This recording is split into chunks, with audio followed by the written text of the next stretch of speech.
Assalamualaikum warahmatullahi wabarakatuh.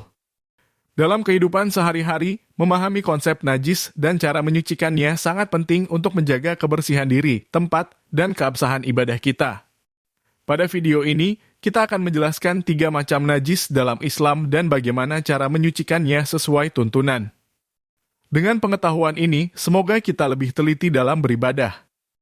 Najis dalam Islam adalah segala sesuatu yang dianggap kotor dan menghalangi sahnya ibadah jika menyentuh tubuh, pakaian, atau tempat ibadah. Secara umum, najis dibagi menjadi 2.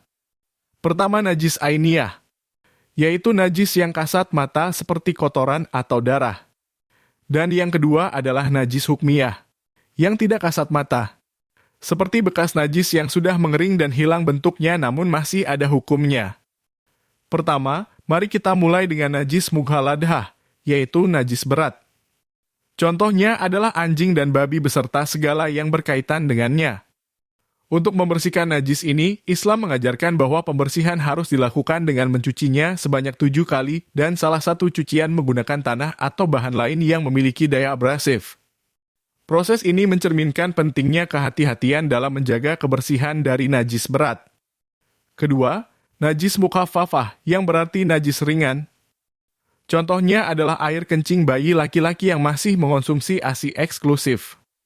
Membersihkan najis ini lebih sederhana, cukup dengan memercikkan air ke bagian yang terkena tanpa harus dicuci berkali-kali seperti pada najis mughaladhah. Hal ini menunjukkan fleksibilitas dalam Islam dalam menghadapi situasi tertentu. Ketiga, najis mutawasithah atau najis sedang. Inilah jenis najis yang paling umum kita temui sehari-hari, seperti darah, muntah, dan kotoran manusia atau hewan.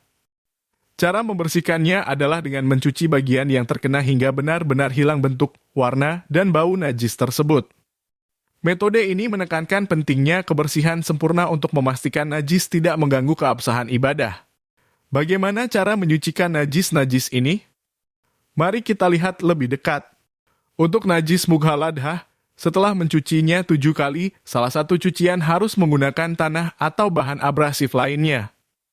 Metode ini sudah diajarkan oleh Rasulullah Shallallahu Alaihi Wasallam yang menunjukkan bahwa penyucian najis berat memerlukan tindakan ekstra untuk memastikan bersih sempurna.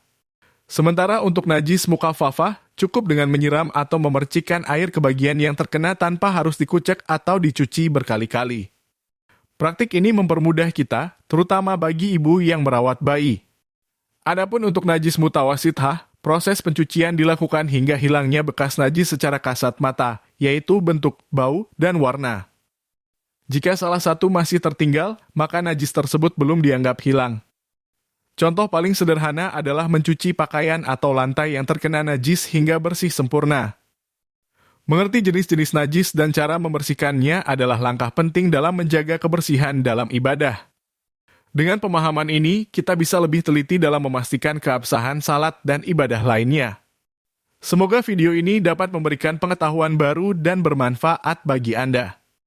Jangan lupa untuk menerapkan ilmu ini dalam kehidupan sehari-hari. Terima kasih sudah menyaksikan. Wassalamualaikum warahmatullahi wabarakatuh.